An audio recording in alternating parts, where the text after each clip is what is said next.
Hello and welcome to ANIM 1350 Photoshop class. We are going to talk about this should be a part two for this session, sort of a double whammy. And we got brushes. I want to talk about brush sets and custom creation process. Now, brushes are one of my favorites. So when it comes to this topic, I love it. I think that there are a few things you should have. You should also have a some kind of tablet. I like to use the Wacom Intuos tablets, and you can get them. They're expensive or not. It depends on what you go with. You can get tablets to draw on from anywhere from like 50 up to thousands of dollars. So, but I like these. Here's the Intuos Pro. I'm currently using in classroom Intuos. If you come into the lab, we do have tablets you can use. I love brush usage, and for brush usage, you really want to also have a tablet because it gives you pressure sensitivity to work with as well. So, that being said, let's take a look at some brush process. So the brushes key is the F5 key, and what that's going to give you is if I hit the F5, it pops up. I'm going to pull this out. Pull it out. Come on. Here. Okay. There we go. You'll see it's got brush settings and brushes themselves. So the brushes themselves are a number of different things. So for example, I really like, it's like a little spatter brush here, right? And you can get neat things to happen with all these brushes. So I'm going to go ahead and throw the spatter around. Oh, I've got like a weird function happening that I probably need to double check on. It's my for some reason in here my selection wants to select.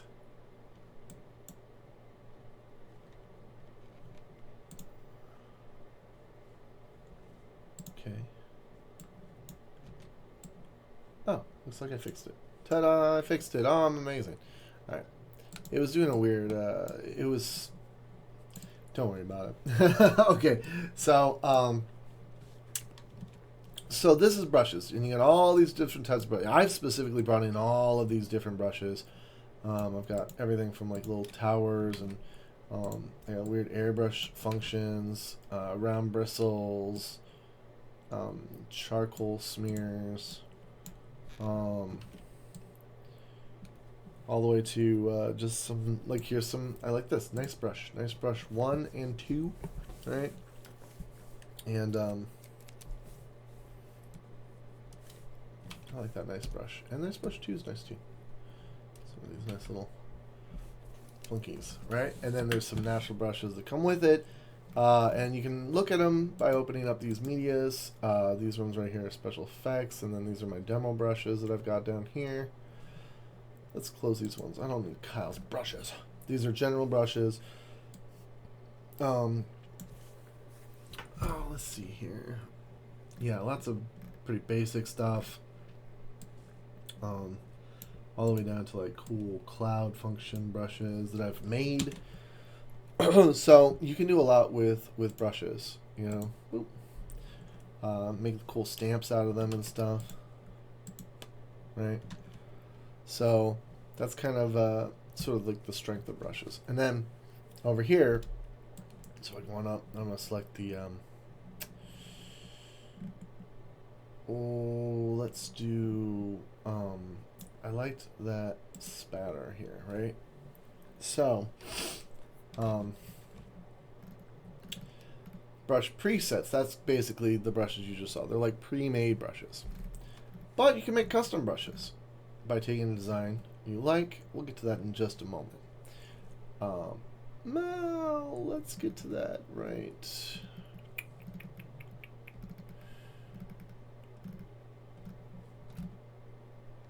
Let's go ahead and do that right now. So I have that listed in there. But if you want to make your own brush, you can. We'll go to File, New. Let's just make a simple small brush, like a little 512 by 512. Alright, so I'm just making this. This doesn't have to be resolution 300. This can be 72. Alright, create. And I'm going to get a little square. And if I was to take this here and put it down, right, and then maybe go to brush settings here, rotate it around a little bit. Let's rotate it a little bit more.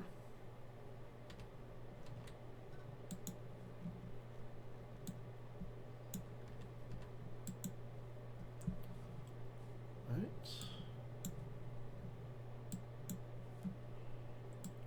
Let's go ahead and kick it up. Alright, so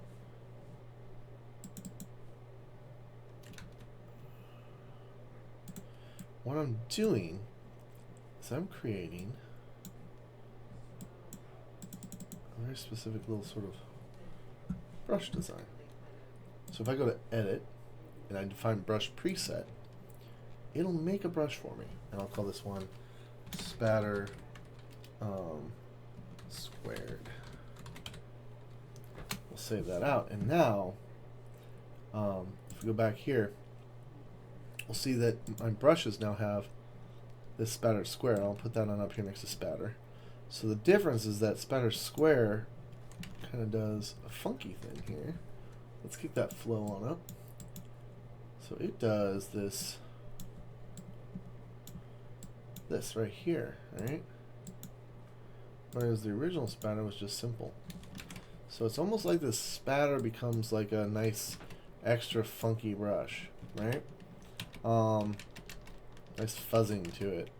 It's more of a fuzz spatter versus just sort of a splat spatter, right? And both can be useful.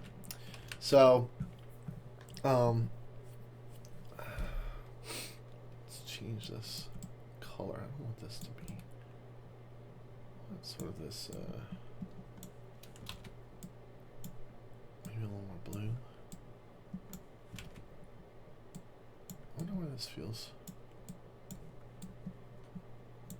not so blue. I wonder what's going on here. Right, this feels very much. Oh, yeah, it's still doing it. See, this is what I was talking about. Is that my color shifts are kind of doing weird things.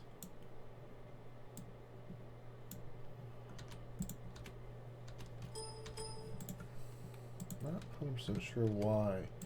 There we go. I don't like that. Alright. So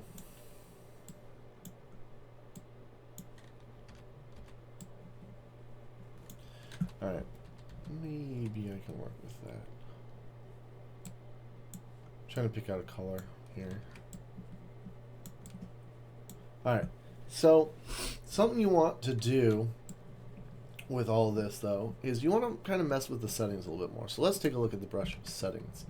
And if we go over here, this is how to make brushes, but we actually, under session 6, also have more about, actually chapter 4 is on layers. We'll get, but I already talked about that. That's part 1. What I have is, in terms of like digital painting and composition process, I kind of want to go into this in more depth, so this might be part 3. It's kind of a lot to get into, but I want you to understand that the brushes are a very powerful tool in Photoshop, and I want you to be able to use them for the upcoming midterm project. So that should catch your attention. Midterm project. So let's take a quick look through the brush settings. So if I go in here and I select this super spatter brush, or let's take the regular spatter just because it's kind of really obvious. If I say, let's say I put it down, right? The problem with this brush is that it's very,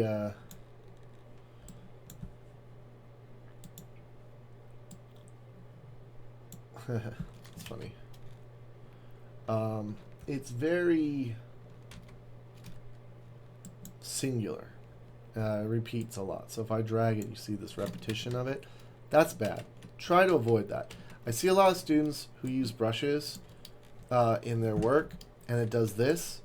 That's terrible. Don't do that. It looks like a tire track, and unless you're making a tire track, don't do it.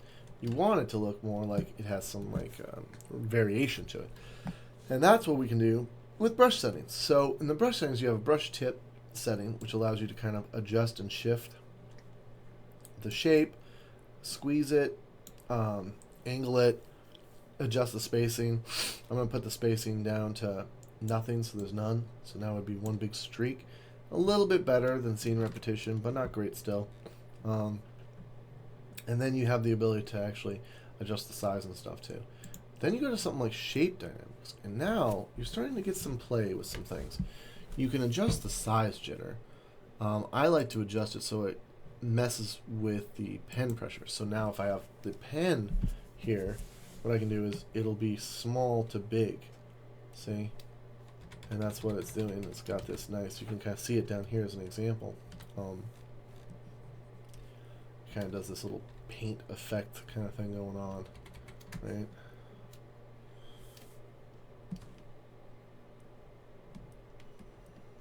Right. And it kind of has a cool paintbrush feel. So, but we can also do an angle jitter, which gives it a little bit of edge to it. So now suddenly I'm kind of working with something that has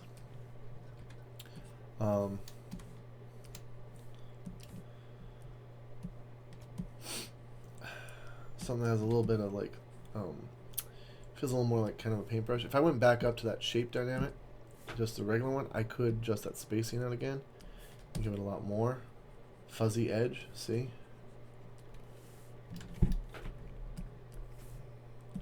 And but I'm gonna just leave it with the sort of the pen pressure and the angle just jitter here.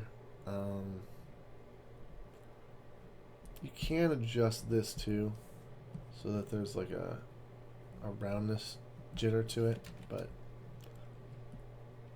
I'm gonna leave that one off. And then we've got a couple other things. There's scattering, which it just increases the count or the flow of things. See, look at this will make it scatter real wide. This is how many points are in it. It's not a big deal, but this one can help if you wanted something to be a big wide swath. Texture, we'll add textures to it, so you could put things inside of it, which sometimes helps, sometimes doesn't. Got a little bit of allergies acting up today.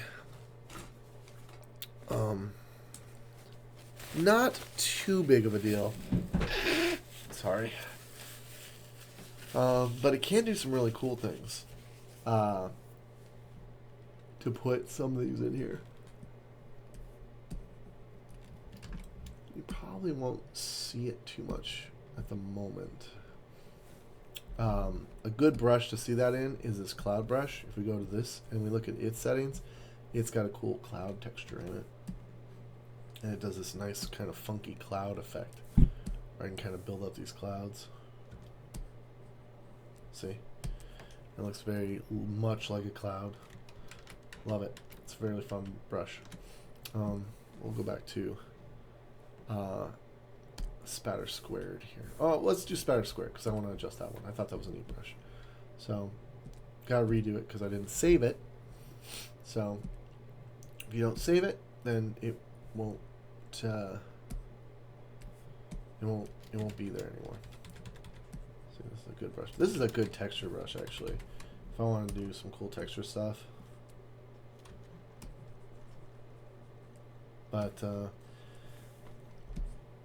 maybe not such a good brush if I want to have these sharper edges and stuff. Right. So let's go back to this hardcore spatter brush. Set that spacing back.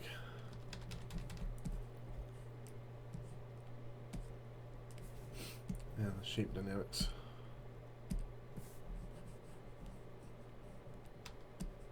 Kind of actually really like it just by itself. Just kind of doing this because it has like these kind of rough edges. maybe it wouldn't hurt to have a little bit.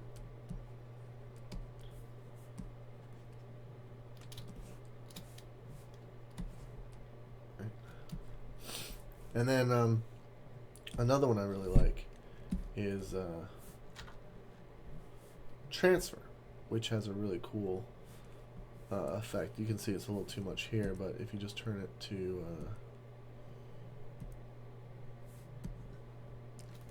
let's try messing with that a little. Fade 25.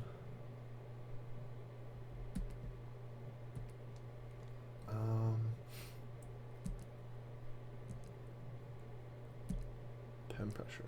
There we go. Right. Kind of mess with a few of those. Now what it'll do is it does this sort of opacity fade. And that can be really, really useful.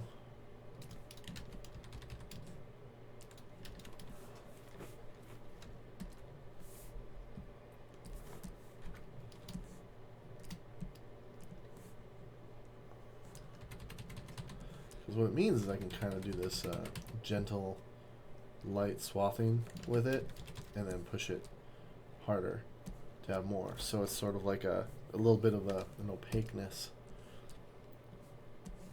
before actually adding in a lot more solid color without having to necessarily adjust the opacity, which is something I also like to do. If you're messing with brushes, you can mess with that opacity. I can turn that down to, like I say, a 20, and look at, you still see a lot of the underlying colors here.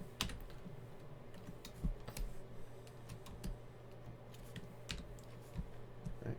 So, all right. So, yeah, and then there's some other settings, but I don't use them too much. You probably won't either.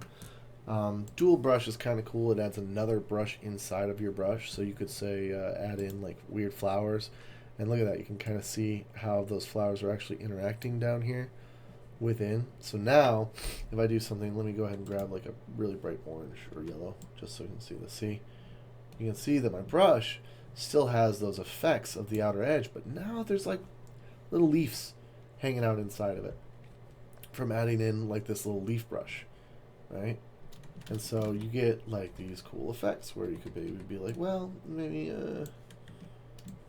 do some of this, right? Kind of builds up interesting aspects to it. All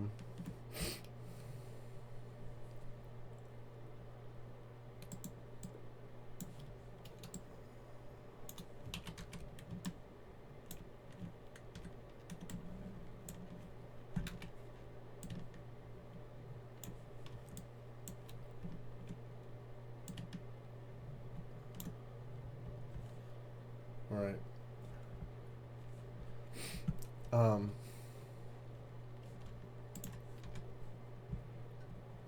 So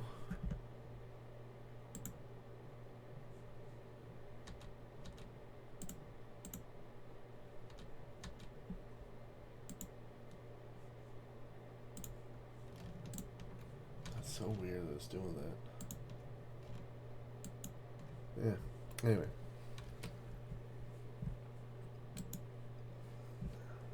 It's just that I've got like a reversed foreground background color set, which is bothering me. I'll have to see if I can fix that in Photoshop. So you can get these cool setups with these brushes. You can do a lot of things with them, changing them, adjusting them, making your own with the edit. And I'll try and cut this short so you don't have to search through a whole lot of stuff to see what's going on. I'll make another little demo where I do some paint work or demonstrate it. But this is the brushes. They're pretty straightforward. They do a lot of little different things. They have a lot of nice sensitivity. You can get all sorts of cool effects out of them. And you can use them as stamps too, which is really awesome. So, you know, play around with them, see what you think, right?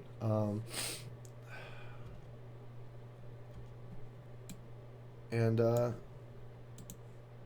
know, get used to it because they are a very useful tool to use in this software. Very useful. Let's do this. Rotate this a little bit.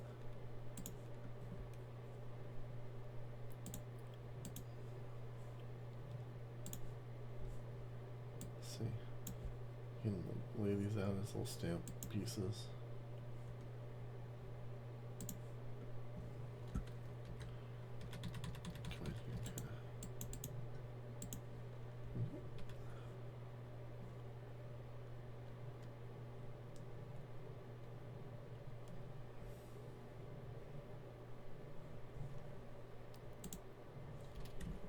Alright, so there you go.